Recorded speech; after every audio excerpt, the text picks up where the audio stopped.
Continuamos en geopolítica de este día. Vamos a conversar con Gregorio Borrover. Gregorio Borrover es licenciado en ciencias políticas, dirigente político y ex diplomático. Bueno, es diplomático, no, eso se queda para siempre. Diplomático, eh, mucho tiempo embajador alterno de nuestro país en Naciones Unidas en Nueva York. Dirigente importante en New York de Fuerza del Pueblo y también a nivel nacional. Buen día, Grego. Buen día, hermano. Buen día. También, Alejandro. Buen día. Buenos días. ¿Qué Hablábamos tal? ahorita hablábamos del tema de los impuestos. Que este fin de semana, tanto Domingo Jiménez como el ex vicepresidente Rafael Albuquerque hablaron poco a nombre de Fuerza del Pueblo. En el caso de Domingo Jiménez, que es encargado de la Secretaría Laboral de Fuerza del Pueblo, y el doctor Albuquerque, que es un laboralista y miembro de la dirección política de Fuerza del Pueblo, expresaron su rechazo, en el caso de Domingo Jiménez, al impuesto al salario 13, la llamada regalía pascual, que no es regalía nada, que es algo que la gente se gana. Y el doctor Albuquerque establecía que para que ese salario no puede ser grabado porque atentaría contra derechos adquiridos de los trabajadores. Es una posición más o menos de la fuerza del pueblo. Analízame un poco este paquete impositivo subrepticio, que es lo que la gente se ha quejado, que es es una reforma fiscal escondida. Eh, ¿Cuál es tu visión de esto, Gregorio? Sí, fíjate, ciertamente esto ha traído mucho desconcierto en la población. Un gobierno iniciando, sabemos que estamos en una situación, un estado de crisis por fruto del coronavirus. Y uno entiende que también el gobierno ha dicho que controla la salga vacía. Todos los gobiernos que preceden a otros dicen que juntaron todo en una situación precaria para justificar cualquier tipo de accionar y básicamente en esta dirección, dándole al pueblo por donde no le gustan los bolsillos. Yo entiendo, y ahorita escuchaba al presidente del PRM, José Ignacio Paliza, decir que ese impuesto al sueldo número 13 era para el año que viene. Y yo digo, no sé si es cierto, porque estoy investigando, pero se habla de que el gobierno pasado dejó de percibir un trillón de pesos por las exenciones que se le otorgaron al sector empresarial. Y yo digo, se está hablando de tanto dinero, se está hablando de sector bancario, sectores poderosos que nunca pierden. Esa gente cuando dejan de ganar 10 millones, ellos dicen que lo perdieron. Nunca pierden. Entonces, ¿por qué salir en un momento como este, de tanta dificultad, donde el pueblo está hastiado, de alza de precios desmedida, no poder producir para mantener, sostener su familia, pagar la renta, pagar el mortgage o lo que tiene que pagar el banco en fruto de préstamo? La Y ahora hipoteca. venir con y la hipoteca, esa es la palabra, allá le dicen mortgage. Eh, eh, Mortgage en inglés. en inglés, sí. Esa parte es tan difícil tú concebir en un gobierno que dice, y yo creo que tiene buena intención, a mí no me cabe la menor duda de eso, pero siento que están dando palo a ciegas. Y eso es peligroso porque el pueblo está desconcertado, fruto de muchas acciones indebidas, incorrectas, ejecutadas de manera abierta por el pasado gobierno, y cifra toda la esperanza en este gobierno y salir del gobierno central de esa posición no es agradable. El artículo 222 del el Código Laboral, el, eh, De trabajo. el Sí, Código de Trabajo, el código el laboral. Código de Trabajo, el laboral, establece que los sueldos no deben ser grabados. Específicamente en este caso, el sueldo número 13, el 13, perdón, tú sabes que que la gente esté esperando su chelito para resolver problemas que se han acumulado con esta pandemia. Entonces, que se diga que es para el otro año, pero para el otro año está bien, pero para el otro año viene una situación que se va a empeorar en la parte que tiene que ver con lo económico, porque no creamos que esto va, tan pronto pasó el coronavirus, se encuentre la vacuna, ya esto está resuelto. Esto va acumulando situaciones de precariedad en el aspecto económico y en el año que viene es que se va a sentir drásticamente lo que es las afecciones de esta pandemia. Entonces, nosotros, yo particularmente, no puedo hablar como el partido en este momento, pero sí viendo a Domingo Jiménez, que es el jefe de la vocería y miembro de la dirección política, Rafael Alburquerque, miembro de la dirección política, hacer ese planteamiento, yo creo que estoy diciendo algo que no va en la dirección opuesta, pero de todo modo, individualmente yo planteo que no es para nada agradable que el gobierno ni le conviene sustentar una posición de gravar el sueldo número 13, además de los préstamos que se han tomado, que de alguna manera van a ir sobre la costilla de los dominicanos. Robert, dos cosas importantes. ¿Qué piensas tú sobre que se pueda poner impuesto a las grandes ganancias o que se pueda retomar una propuesta que se echó para atrás, que es gravar, por ejemplo, el impuesto a la placa, que sería de gran alivio para la economía, porque ahí pagarían las personas que tienen? Pues si tú tienes un vehículo que vale 10 millones de pesos, tú puedes pagar 100 mil pesos al año. Yo tengo un carrito y no puedo pagar igual que tú, que tiene un vehículo de 10 millones, de 15, y yo tengo uno de 300 mil pesos, vamos a pagar cada uno 2.500 pesos. Y segundo, tu opinión con relación a la venta de activos del Estado puesta en el presupuesto para el año que viene. Sí, que el Estado se desprenda de sus acciones, que tienen muchísimas empresas, como está contemplado en el presupuesto. Fíjate, yo creo que la primera pregunta, yo creo que realmente el gobierno se va a tener que abocar a un pacto fiscal. Y tal vez no sea el momento propicio el año que viene, o tal vez en el 2022, pero va a tener que abocarse, fruto de la situación de precariedad que se está manejando la economía y que también se encuentra rechazo, pero reacio por parte de la ciudadanía, porque realmente el momento no indica que se pueda implementar ese tipo de impuestos. La parte que tú planteas, yo creo que sí, pero ahí tenemos la barrigol. El oro llegó a cotizarse y creo que está cerca de los $2,000 la onza. Y yo creo que renegociar el acuerdo con Barrigol, yo creo que le permitiría al gobierno, y eso es factible, pues llegar a un acuerdo con Barrigol, fruto de el precio de la onza de oro que está disparado. Yo creo que la misma Barrigol tiene que entender el momento de precariedad, después tiene que defenderse de esa suntuosa ganancia y darle algo, permitir que el Estado por lo menos pueda manejarse con mayor holgura. Yo creo que por ahí hay un nicho para conseguir algunos recursos.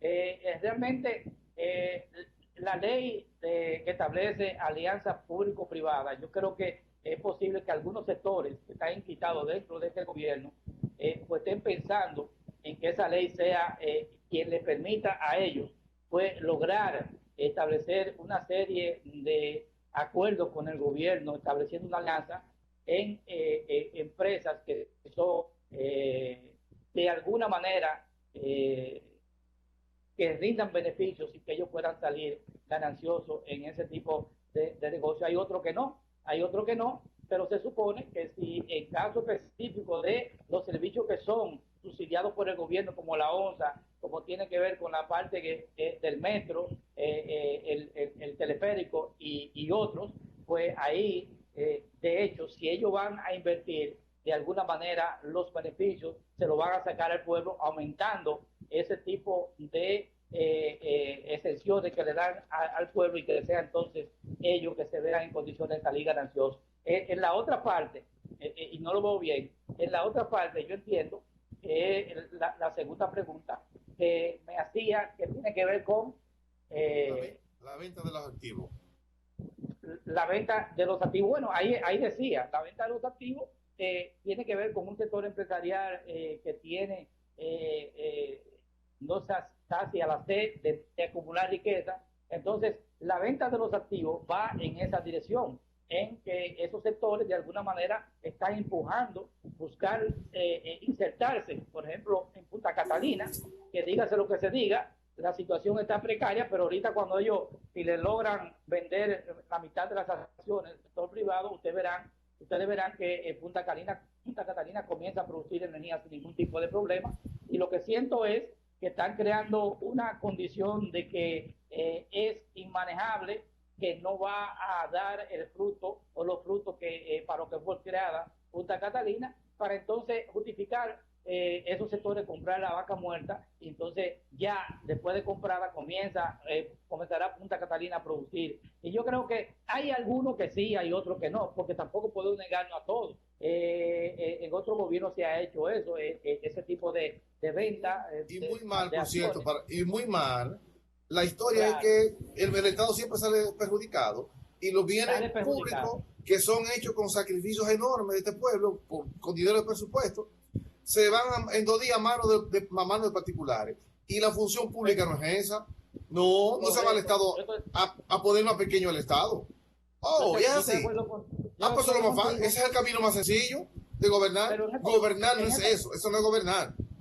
Pero en este caso, Leandro, hay una amalgama de posibilidades de vender acciones en diferentes estructuras del Estado, y yo creo que de entrada, negarse a todo, yo creo que habría que verificar caso por caso, y si a alguno le beneficia, en algún caso al PAP le conviene al Estado, entonces yo creo que se podría hacer por la misma situación que se está apareciendo, pero entrar dentro de que vamos a vender acciones así a la ligera, tomando en cuenta que hay un sector empresarial que está ahí al acecho, observando dónde es que pueden tener mayores beneficios, y quitarle esos beneficios, que toda esa empresa de alguna manera le dan beneficio al Estado.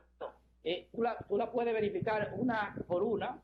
Molinos del Norte, lo que tiene que ver con Pomper, lo que tiene que ver con otras instituciones, empresas le están dando beneficios al Estado. ¿Qué es lo que quiere el sector privado? Pues ser parte de esos beneficios para que le toque algo a ellos. Y ahí yo creo que algo a ellos, ¿no?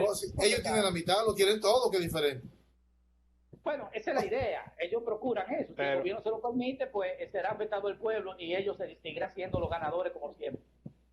Naturalmente, el empresario, como es lógico,